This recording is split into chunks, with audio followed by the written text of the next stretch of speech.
welcome. We are continuing with middle school math made easy, simple visual math. We are going to continue with the coordinate plane, and we're going to practice writing coordinates. So when we talk about coordinates, we are talking about two values. We are going to have an x value, these are the x values here. This is the x-axis, and the y values. The y values are here. This is the y-axis. And think of it as an address. Here we have a coordinate plane, and let's assume that someone is over here. And they need their guardian or their parent to pick them up. They have to tell them where they are, so you have to give them an address. So we're going to call the coordinates, think of the coordinates as an address. We are going to tell them an x address, an x value, and a y address, a y value. So the first value that we are going to write, the value that comes first, is the x. This is where we write the x value. Order is important. If you do not follow the order, you are going to have a different address, a different position in the graph. The second value we write is the y value. Now, in today's lesson, I'm going to be using visuals, and I have created visuals something like this with arrows and on many different middle school topics. So if you would like to see worksheets on different middle school topics, you can click on the links below. Amazon Teachers Pay Teachers. Follow me on Pinterest. Make sure you hit the subscribe button and the notification bell for more videos on middle school math topics, math worksheets with visuals. Give your students the math supports they need. And back to this. So what we are going to do today is we are going to practice writing the coordinates. What is the exact quote-unquote address, the x and y value? So we're going to start with this point here. I'm going to call this point A. And what I tell my students to do, and what I usually do is first I'll give them the arrows, and then afterwards they have to practice on their own, is what we're going to do is first we're going to start with the x value. We want to know what number will go here.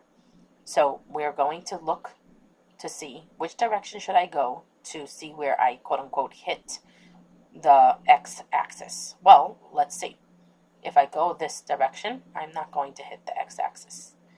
If I go up, I'm not going to hit the x-axis. Oh, I have to go down. Then I hit the x-axis right here. This is the x-axis.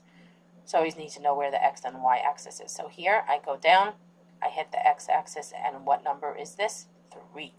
That means my x value is 3. Okay, let me fix that. It's a little sloppy. So what you're going to do when you're writing, if you're having trouble writing the coordinates, or think of it as the address of a point, then you can make an arrow to see where you hit, what number you're quote-unquote hitting the x-axis. Sometimes you have to move up, down, right, left. You have to see which direction to go till you hit the x-axis. So you look for the x-axis and you go towards it. Now we're going to do the same with the y-axis. So I'm going to look. If I go up, I will not hit the y-axis. The y-axis is over here, so I need to go towards it. So this direction right here.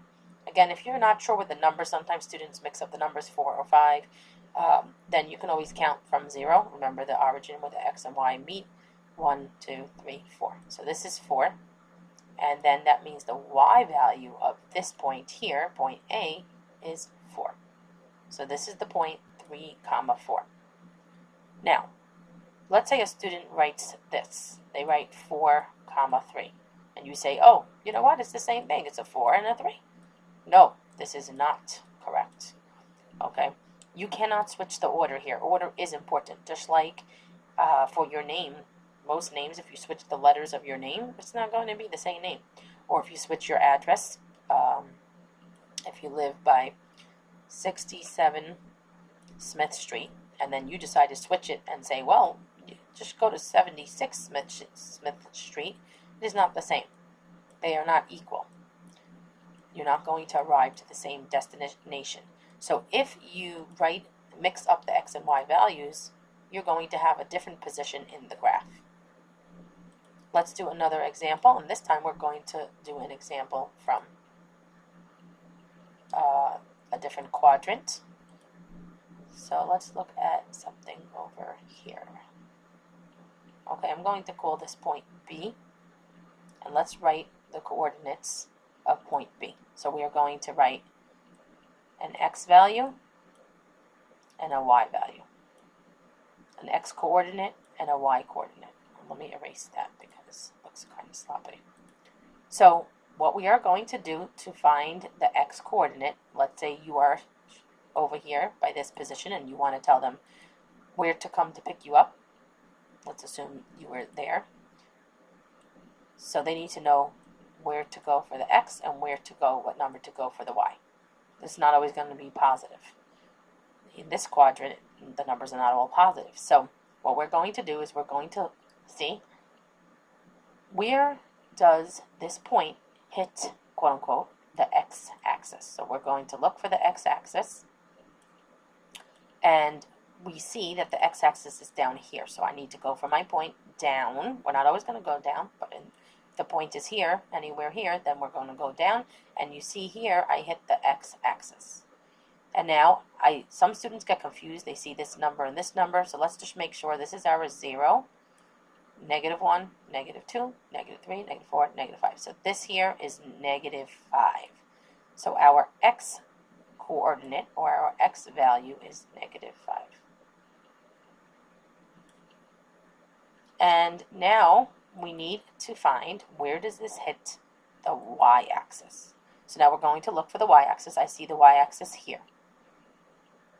Now, if the y-axis is here, then I need to go this direction towards the y-axis. So I see some students going this direction. Well, you're never going to hit the y-axis. Or this direction, you're not going to hit the y-axis either. So you have, each time the point is in a different place in the graph, you might have to move different directions to see where to hit the y-axis. So here I'm seeing that if I go this direction, I'm going to hit the y-axis. Here's my y-axis. And I see this is the number 2. So my y value is 2. Let me write it over here in big so you can see it. So this is a good strategy to use if you're having trouble writing the coordinates. You can make arrows or use your pencil to go towards the x-axis, see what number is there, and then towards the y-axis. And remember, you must write the x value first. The y value is second, just like in the ABC, x, y, z. X comes first. And it makes a difference because if you write it in the wrong order, then you will have a different place in the graph. And again, you all know that just like when you go places and there's an address, you cannot just switch the numbers, or you can't just switch the letters in your name and have the same name. Most names will not work like that.